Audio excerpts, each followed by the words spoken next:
The studio was electric like the seconds before a thunderstorm. The lights blazed like 1,000 suns, cameras zoomed in with surgical precision, and every pair of eyes, students, pundits, politicos, were locked on the center of the stage where the real storm was brewing. Baron Trump stepped forward. Tall, polished, swagger in every stride. The heir to a legacy too heavy for his shoulders but too tempting to refuse.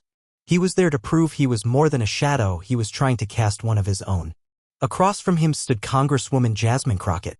Calm, coiled, fire in her spine, grace in her stance. She wasn't just defending herself. She was defending every woman who'd been underestimated, every black voice told to sit down and smile. The moderator had barely begun his first question when Baron leaned into his mic, a glint of cockiness in his eye, and let loose with a smirk sharp enough to cut steel. Well, Congresswoman Crockett, he purred, pausing for effect, how does someone with your resume end up impressing the country so much? A wave of amused murmurs and chuckles swept through the audience. I mean, is it really possible to champion ethical leadership, he added, lounging back smugly, when you used to do hair before law school? Gasps. Laughter. A couple of oohs from the back row. Baron flashed his signature smirk. But Jasmine? Unshaken. Not a blink. She adjusted her mic slowly, then leaned forward, eyes locked on his like crosshairs. Baron, she said evenly, her voice silk-wrapped steel, I've got receipts. I worked 3 jobs to pay for school. Graduated top of my class. I don't have a trust fund. I have grit. I have receipts. The crowd shifted just slightly. His smirk twitched. But Baron wasn't backing down. Not yet. He flipped a page in his notes, forcing the calm. Cute speech, he said. But your voting record says something different. Didn't you vote against House Resolution 214? Jasmine cut in, her eyes narrowing. Let's not mislead people, Mr. Trump. Her voice sliced through the tension like a scalpel. I co-sponsored that bill. I voted against an amendment because it would have stripped my public schools of funding. But hey, maybe that didn't make it into the prep packet your team handed you. Laughter. Applause. A cheer or two. Baron blinked. Shifted in his seat. His jaw tensed, but Jasmine wasn't done. And by the way, she said, sitting taller now, you're not criticizing policy. You're attacking identity. I've been called too loud. Too ambitious. Too emotional. Newsflash, if no one's ever said that about you, maybe you haven't done enough to earn it. A beat. The room held its breath. You thought you'd embarrass me with snarky one-liners? She asked, now smiling sharp and electric. I came to talk policy. I came ready. You. Baron stared down at his notes. His silence said more than any reply could. And Jasmine stepped fully into the moment. If you want to play games, say it. If you want to debate, let's debate. The audience was with her now, energy buzzing like a live wire. She turned slightly to the crowd, voice rising, heart pounding beneath the surface, but her delivery cool as glass. Every time a woman, especially a black woman, walks into a room like this, there's an expectation that we have to earn our seat in a way others never do. But I didn't come here to be underestimated. She paused. The room was dead silent. I came here to be heard. And in that moment, every light, every camera, every breath in the room belonged to her. The room had grown still, eerily so. You could almost hear the cameras adjusting their focus, catching the sweat bead at Baron's temple as he tried, with a dry chuckle, to reclaim the moment slipping through his fingers. Well, he said, forcing a grin that didn't quite reach his eyes, this is definitely not the lecture I signed up for. But here we are. Laughter rippled across the studio, half amused, half nervous. Jasmine raised an eyebrow, cool, unshaken. No, she replied, smooth as velvet, it's the one you clearly needed. Applause. Laughter. A few people leaned forward, waiting for the next strike. Baron leaned back casually, smile plastered on like armor. But the glint in his eyes had dulled. Congresswoman, he drawled, voice dripping with forced charm, I'm sure you've memorized a few clever comebacks. That's cute. But tell me, weren't you just under investigation for ethics violations recently? Gasps. Murmurs. Even the moderator blinked in surprise, eyes darting to Jasmine. She didn't flinch. Not an inch. I'm so glad you brought that up, she said, her voice syrupy smooth, but the steel was unmistakable.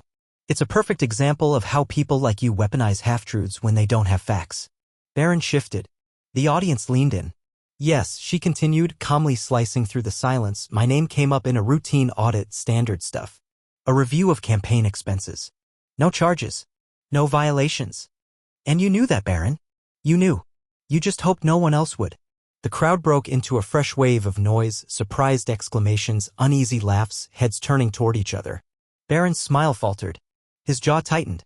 He sat straighter, colder. Don't paint yourself as the underdog, he snapped. Don't try to play the victim card. That's just politician theater. Jasmine tilted her head slightly, eyes narrowing, a quiet fire building behind them. And yet here you are, she said softly, hiding behind slogans and sound bites. Baron opened his mouth to retort, but Jasmine surged ahead, her voice growing with the weight of her truth. When we speak with conviction, we're called emotional. When we demand respect, we're angry. She leaned forward, her voice steady, fierce. I've stood in courtrooms where people's lives hung in the balance. Not because I was famous. Not because I had a powerful last name. Because I fought for people who had nothing. The room fell completely silent. Families who couldn't afford a lawyer? I was their lawyer. You think some clickbait headline is going to shake me? She looked directly at him now, no hesitation, no mercy. You thought I'd shrink under pressure? I stood up. I was fierce. I brought facts. I brought fire. And no, I didn't come here to play dress-up democracy with someone whose greatest accomplishment is being born with a brand name for a surname. The silence after that hit like a gong. Baron froze, face flushed, lips tight. For the first time, he looked rattled. Genuinely rattled. Now you're making this personal, he muttered. Jasmine didn't blink. No, she said sharply, I'm responding to personal attacks. But if you are ready to talk actual policy, voter suppression, environmental deregulation, housing disparities, I'm here. Or is it just character smears today? Baron squirmed. He shifted his weight, adjusted his cuffs. Theatrics, yes, but the illusion was cracking. I think you're trying to win with flair. No, Jasmine snapped, I'm winning because I did my homework. You showed up entitled. Cheers. A gasp. One student even stood, hands to his head. Baron's supporters had clapped earlier. But now? Now, their faces were tight with concern. Jasmine's energy was surging. And Baron, he walked right into his worst mistake. Fine, he huffed, his voice brittle. Let's stop dancing around slogans. He reached down and pulled out a crisp folder dramatically, like a magician pulling a trick card. Since you're so experienced with policy, he sneered, let's talk specifics. You endorsed a federal infrastructure proposal that would reallocate $230 million from underserved minority communities to industrial zones. Care to explain that genius move? The room tilted. The crowd gasped again. But this time, they weren't sure who had the upper hand. Cameras zoomed in. The lights seemed to burn hotter. Jasmine's expression? Unreadable. But her eyes? Her eyes were ready. Baron stood tall, arms folded like a general presenting evidence to a jury. His voice was smooth, smug. This, he announced, lifting the red line bill into the spotlight, is the very infrastructure package Congresswoman Crockett endorsed. The section in question, well, it speaks volumes. The audience murmured. Whispers floated like smoke. This was a trap. Either she didn't read it or she sold out her own people. Boom. Baron leaned back, satisfied, the corners of his mouth twitching into a confident smirk. But Jasmine? She didn't flinch. She smiled. And then she laughed. Softly. Deadly. Page 412, she repeated, turning to him, section 17b. Baron perked up, eyes gleaming. He leaned forward. If you need more time to read it. No, she cut in, voice crisp. I don't need more time. The crowd stilled. Jasmine stepped forward, gesturing to the moderator. Unlike you, I didn't skim through this bill. I worked on it. Gasps. Applause threatened to erupt but held back. At Jasmine's cue, the monitor lit up, projecting the bill's text behind her in towering black and white. She strode toward the screen, heels echoing on the stage like war drums. Can we get a live copy up? She asked. A few keystrokes later, the clause filled the screen. This, she said, pointing to the highlighted section, is what he referenced. What he didn't tell you, what he hoped you'd miss, is that this language refers to a temporary allocation. A contingency. She turned, slowly, locking eyes with him. The crowd held their breath. Did you even read footnote C? She asked. Baron blinked. The smile was gone. That clause clearly states, funds to be reallocated only in certified emergency surplus years and only to FEMA-classified flood risk zones. The silence shattered into gasps. Heads turned. Someone in the front row whispered, he cherry-picked it. Jasmine didn't let up. So let's be clear, she said. You just accused me of betraying vulnerable communities. But the reality? The section you quoted protects them when it floods, when it storms, when the federal aid is needed most. Baron sat frozen, eyes darting across his papers, looking desperately for something he missed. This isn't debate, Jasmine continued, her voice sharp as a blade, this is deception. You took a sentence. You left out the clause. You told half a truth and hoped it would pass. She walked back toward her seat, calm but crackling with controlled fury. Oh, and by the way, I wrote the amendment that added transparency reporting to this section. Passed oversight 3 weeks ago. She glanced back. So no, I didn't just read the bill. I improved it. Clapping erupted. First a few, then a wave. Whistles. Cheers. One person stood. Another followed. Barron opened his mouth, then closed it again. His fingers flipped through the pages like a gambler fumbling a losing hand. Jasmine stopped mid-stride, turned one last time, and delivered the final blow. You tried to expose a weakness, she said, but you exposed your own. You came with headlines. I came with homework. Applause thundered now. Someone shouted, "Come on, Congresswoman." Another yelled, "She ended him." Barron looked stunned. Like he'd wandered into a boxing match thinking it was a dance and realized too late the other fighter had already read his playbook. He turned to the moderator, mouthing something, pleading silently. The moderator simply adjusted his mic and said nothing. Jasmine sat down, cool as stone. Collected. Untouched. Her silence was louder than any monologue. Then, as the applause began to quiet, she leaned into the mic and dropped one more quiet detonation. Just so we're clear, she said softly, the next bombshell hasn't even landed yet. The audience exploded, not just with applause now, but laughter, hoots, and the kind of awe that says game over. Barron tried to recover. He cleared his throat. He smoothed his papers like they could somehow smooth his embarrassment.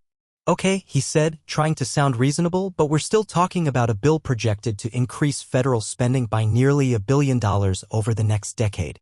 And I think a lot of Americans are tired of being taxed to support bureaucratic bloat. Silence. He paused, waiting for applause. Instead, side glances. Whispers. A cough. Dead air. He tried again, more forcefully. This type of emotional manipulation is classic political strategy. Distract with drama. Avoid real consequences. Throw out buzzwords. No one responded. Not even the moderator. Finally reaching for a line, any line, he jabbed. And let's not pretend being a criminal defense attorney makes you an economist. Still, no applause. The only sound now? The slow, certain unraveling of a man who brought a headline to a policy debate and got buried under a footnote. She didn't move. She let the silence linger, let it settle like fog over a battlefield. And then, slowly, Jasmine leaned into the mic. Her voice barely above a whisper, but it carried like thunder. Do you hear that? She asked, her eyes scanning the crowd. That's silence. She let it hang. That's what happens, she said, now looking directly at Barron, when someone runs out of facts and starts throwing distractions. The audience chuckled. A few clapped. Heads nodded. The tension shifted again. Jasmine had seized it. Held it. She turned to the audience, voice steady, rising like a wave. Let's get one thing clear. You say you care about the national budget. Her gaze burned. Where was that concern when your administration gave away billions in tax cuts and told us there was no deficit? Where was your outrage then? The audience stirred. A rumble of applause. Jasmine wasn't finished. The truth is, the top 1% of this country, your people, Mr. Trump, hold the wealth, hoard the power, and write the rules. And now you want to act like the real problem is investing in clean water? Safer roads? Public schools? She paused, then smiled sadly. Every time we talk about helping working-class families, suddenly we're too emotional. Suddenly our tone is the problem. Not the poverty. Not the injustice. The tone. She turned slowly toward him, her voice rising now, righteous and raw. Meanwhile, corporations drain the lifeblood out of our communities. And no one blinks. No hearings. No lectures. Just quiet complicity. Why? Because some people are more comfortable living with injustice than they are with inconvenient truths. Applause broke like a wave.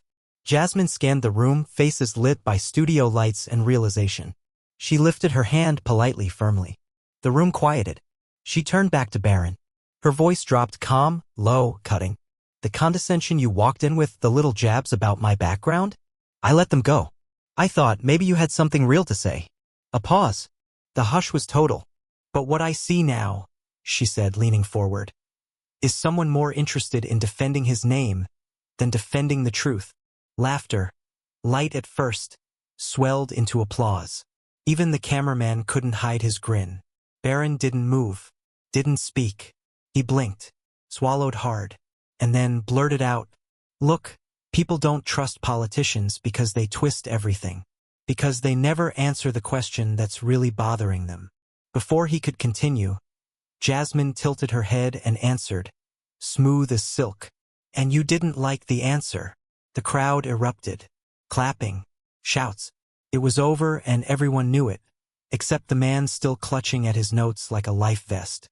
Barron backed away slightly from the podium, face pale with frustration.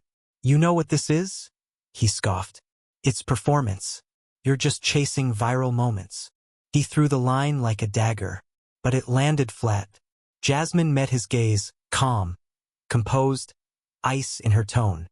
"No, Barron." She didn't blink. "I'm not running for viral. I'm running for truth. And you just walked right into it." The room exploded. Applause, whistles, people on their feet. It wasn't just support now, it was awe. Barron was motionless. All fallback lines abandoned. All bravado drained. Jasmine stayed seated. Didn't gloat. Didn't grandstand. She simply took a breath, looked out into the sea of faces, and let the final truth rise from within her. "Whenever arrogance and manipulation try to win the day," she said softly, "the truth still stands. It always stands." The applause didn't come this time. Not yet. She looked down, took a second, and when she looked up, her eyes were softer. "We've been tricked into believing loudness means leadership, that wealth equals wisdom, that a name is worth more than a lifetime of work."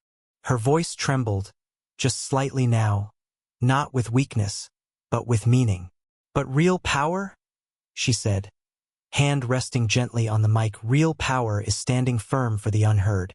It's telling the truth, even when it's inconvenient, especially then." And finally, silence. Not awkward, not empty, sacred. She glanced down, then back to the crowd. Her final words weren't for Barron. They were for the people who'd been watching, waiting to be seen. "I didn't come here to go viral," she swallowed. "I came here because my cousins can't afford their prescriptions. Because the school where my nephew goes doesn't have working heat. Because entire communities feel invisible. And they're falling apart." The silence held like a prayer. She leaned back in her chair, composed. Her truth delivered. And Barron? He sat in stunned stillness. Because in that room, under those lights, with cameras rolling and millions watching, it was clear. He came to win. She came to matter. Jasmine didn't raise her voice. She didn't need to.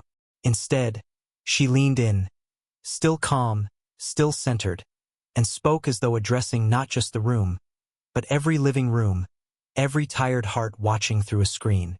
"When people like Barron Trump treat our stories like footnotes," she said, her voice low but resonant, "it's a reminder that we must be present, that we must be vocal, every single day.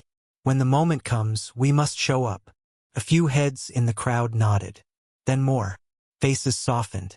Eyes welled. It wasn't just applause anymore. It was recognition, reflection.